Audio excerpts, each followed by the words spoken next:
Ito ang nakakagulat, trending at pinag-uusapan ngayon sa mundo ng social media, ang tila unti-unting pagkabunyag kung sino nga ba talaga ang mastermind sa likod ng iligal na pag-aresto sa dating Pangulong Duterte. Kung matatandaan, ipinakontempt nga ng senador na si Bato de la Rosa at presidential sister na si Senator Amy Marcos ang special envoy at transnational crime ambassador na si Marcos Lacanilao. Subalit nakalaya rin ito agad matapos na hindi pirmahan ng Senate President na si Chis Escudero ang contempt order laban dito. Si Lacanilao kasi ang pumirma sa mga papeles patungkol sa ICC at alam naman umano nito na hindi dadalhin sa competent judicial court ang dating Pangulo upang doon unang iharap at litisin bago dalhin sa The Hague, Netherlands. Kung hindi lang umano pinigilan ni Escudero na makulong ang di umano'y sinungaling na ambasador na si Marcos Lacanilao, ay malalaman na sana kung sino ang nasa likod ng iligal na pag-aresto kay dating Pangulong Rodrigo Duterte. Kaya naman hindi nga napigilang batikusin ng taong bayan ang Senate President na si Chis Escudero matapos nitong hindi pirmahan ang contempt order laban sa naturang ambasador. Gayong napakalinaw anyang ito'y nagsisinungaling lamang at pilit na pinagtatakpan ang mastermind sa iligal na pag-aresto sa dating Pangulong Duterte. Kaya naman komento nga ng marami sa ating mga kababayan ay kung hindi raw para sa bayan ang paglilingkod nitong si Escudero, ay mas mabuti pang bumaba na lamang ito sa kanyang pwesto. Ayon pa sa komento ng mga netizen, lumalabas na talaga kung sino-sino ang opisyal na tumatanggap ng kwarta kapalit ng kanilang dignidad at pera para ipakain sa kanilang pamilya. Napaka-obvious na pagsisinungaling, bakit di pinipirmahan ang contempt order ng kapwa senador? Napaka-bias mong klase ng senador. Anong karapatan mo na pagtakpan ang katotohanan na dapat malaman ng taong bayan? Mag-resign ka na. Escudero, walang paninindigan yan. Dapat pakita niya sa buong Pilipinas wala siyang kinikilingan pagdating sa batas. Ambasador, ayaw ipakontempt. Ito na nga, pag-usapan po natin ng mga development patungkol po dyan sa hearing na ginawa ni Senator Amy Marcos. Alam nyo mga kababayan, may tila na bahagang buntot. Ha? Tila na bahagang buntot. No wonder siya po ay pinagbitbit ng champagne glass ni Lisa Marcos dahil mukhang nabahag ang buntot nitong Senate President natin na si Chis Escudero. Papaliwanag ko kung bakit ha. Ito pakinggan ho natin itong mabuti. Kayo na ho mismong humusga. Siya po ba ay umiiwas pusoy? Nabahagang buntot? O talagang kailangan lang ng dala ng pangangailangan, ika nga. Kayo na ho bahalang maghusga. Ipapaliwanag ko sa inyo. Ito. Ayan. Ito yung kanyang bagong pinalabas na press con. Ito, kahapon po ito. O, play. Kasi yung hearing ni Senator Amy, kaugnay ng di umano, dahil wala pa naman sa aking tanggapan yung request sa pag-i-issue ng subpoena. At sabi ni Amy, nandun na daw ng umaga. Ngayon, wala pa. Ang gulo-gulo nyo talaga? Ang gulo-gulo nyo. Hindi, baka ito yung pangalawa. Ito yung siguro yung pangalawang sinasabi ni Amy. Pero yung una, tingnan natin. na ito daw ay may kinalaman sa kalayaan ng Senado. Nais kong sabihin, ang pagiging malaya ng Senado ay hindi pinapatunayan sa kada isang insidente kaugnay ng kagustuhan ng isang miyembro. Sabit yan. Sabit yan, sir. Ipapaliwanag ko sa iyo, ha? Ipaliwanag ko lang sa iyo. Sinasabi niya, ang kalayaan ng Senado ay hindi napapatunayan ng isang instance lang o isang pagkakataon. Tama ka dyan. Tama ka na hindi napapatunayan ito. Kailangan mo ng maraming instances para masabi mong tunay na malaya, ika nga. Pero, ito ang pero dyan.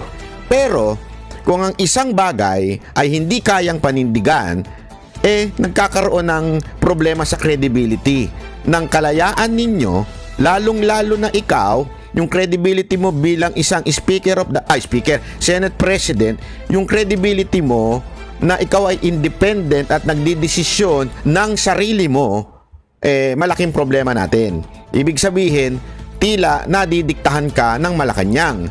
Oh, maaring mong sabihin na hindi lang ng isang instance napapatunayan ng kalayaan sabihin ng kalayaan kasi sinasabi niya yung pagiging independent ng Senate. Tama ka naman dun Kailangan malay mo doon sa ibang bagay tumayo kayo bilang independent body. Pero ito yung mismong masusubok masusubok kung talaga bagang ang Senado ay independent sa Malacanang. Kasi ito yung direct na banggaan ng utos ng Malacanang at yung batas na ipinatutupad ninyo. So direkta ito. So maaring sasabihin mo hindi ho mapapatunayan ng iisa, pero gayunpaman sira ang credibility mo. Bilang Senate President, bakit mo pahihintulutan ang ganitong klase na desisyon, na tumiklop kayo sa utos ng Malacanang? Ito'y mababakas, makikita at mapapatunayan sa direksyong tinatahak ng aming institusyon. Yun nga ang direksyon ninyo Tila ang direksyon ninyo, sunod-sunuran sa kautusan ng Malacanang. Diba? Ito na po yun Ito na po yung tipping point Ito na, wala na hong ibang masasabi natin. Ano ba? Kayo ba'y malaya, independent o hindi? Kasi magkaiba ng utos Di ba? Magkaiba kayo ng tinatahak. May sarili kayong rules, may sarili kayong batas. Pero binabangga ng Malacanang. Ang tanong, titiklop ba kayo o hindi? Mamaya papaliwanag natin yung dahilan niya. Kasi may palusot siya dito Ito yung palusot niya. Nasabi ko na kanina, at alam na rin niya yun, na dahil sa pag-invoke ng executive privilege na sang-ayon sa mga naging desisyon ng Korte Suprema, ay minabuti ko na ito'y i-refer sa legal ng Senado para sa gayon ay matiyak na ang aming gagawin. Tumatawag si Hart. Hindi si Hart yun. Ikaw naman banat ba yun? Nainggit ka na naman kasi single ka Hindi. May nagre-ring kasi yung telepono niya ay hindi makakadagdag ng gulo at hindi maglilikha ng constitutional crisis. So ang ginawa niya, pinasa daw niya sa legal ng Senate. Okay? Sa madaling salita, umiiwas pusoy talaga siya. Sa madaling salita, kung ano man daw ang desisyon ng Senate legal team, yun ang kanyang somehow papanigan. Okay? So pag sinabing ng Senate, legal ng Senate at sinabing magkakaroon tayo ng problema. So wag mo nang pirmahan niya subpina. Tapos siyempre, alam mo sasabihin ni Escudero, alam ko na Sabi ng legal ng Senate, ganito daw at makakagulo pa ito sa ating bayan na dapat tayo nagkakaisa sa tunay na problema ng ating bansa. Ganyan, di ba? Alam naman po natin yung mga karakas na ganyan di ba ito problema ko diyan. Ang problema natin diyan, meron kang katono. Yung piyok mo, nga yung kanta mo, may katono. Sino? Si Marcos. Ganyan din ang tono ni Marcos nung tinanong siya, akala ko ba we are no longer part of the ICC and you said na we are no longer wala nang authority ng ICC sa Pilipinas. Ano sagot niya? Interpol. Hindi kami sumusunod sa ICC because we are no longer part of the ICC, but as a country who cooperates with Interpol, so Interpol ang may kasalanan. Interpol ang sinusunod namin.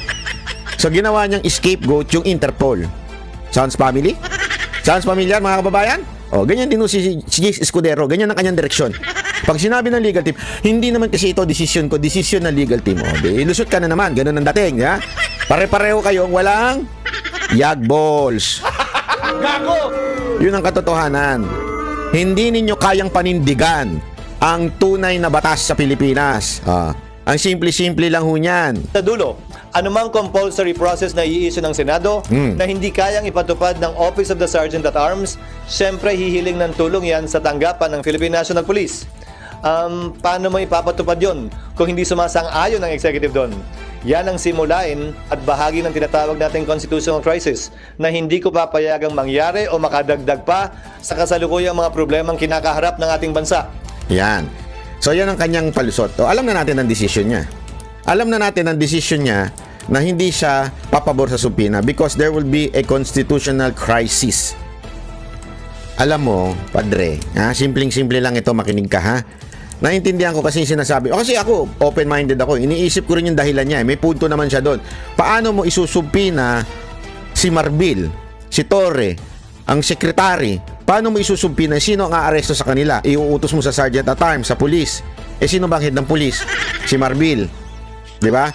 Sa tingin mo, aarestuhin, iko-contempt ng pulis si Marbil? Imposible. May punto ka dyan. May punto ka dyan, Padre. Pero, isa lang masasabi ko sa'yo. Ha? Hindi yun ang punto ng taong bayan. Ang punto ng taong bayan ay wala na kaming kakampi sa gobyernong ito. Na supposedly, the government is for the people. The government should be of the people. Kailangan itong gobyernong ito ay para sa taong bayan, nagsisilbi sa taong bayan, ang namumuno ay taong bayan.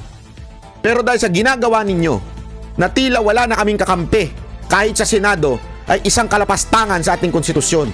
Bakit uka nyo? Dapat diba, all powers in the government, all authority emanates from the people. Ngayon, dahil sasabihin nyo lang merong constitutional crisis, hindi nyo nakakatiligan ng tama? Naintindihan natin mga kababayan, simpleng-simple lang ito.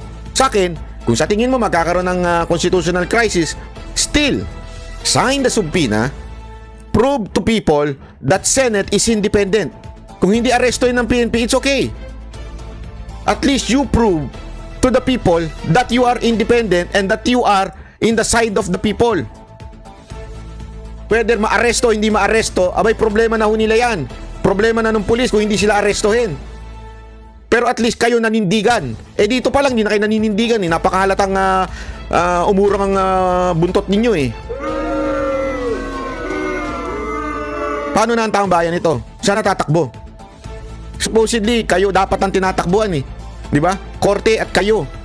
Sa korte, alam naman po natin, it's a fact. Matagal talaga sa korte.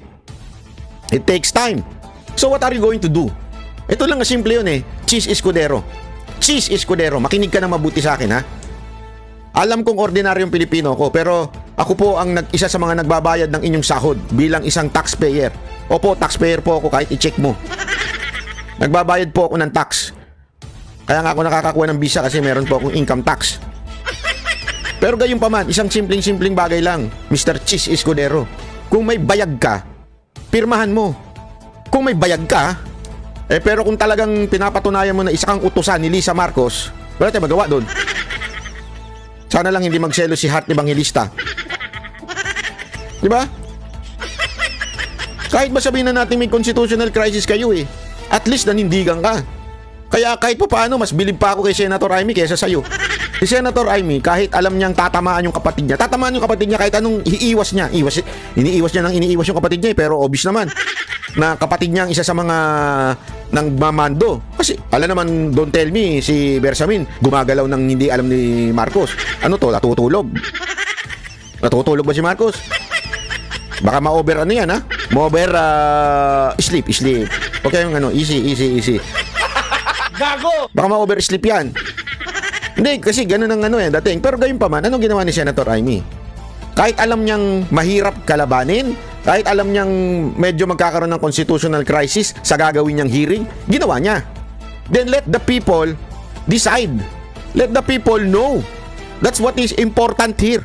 Malaman ng taong bayan, nakakampi namin kayo. Eto, anong kinukonclude nito sa sinasabi mo? Na ikaw ay tuta ni Marcos.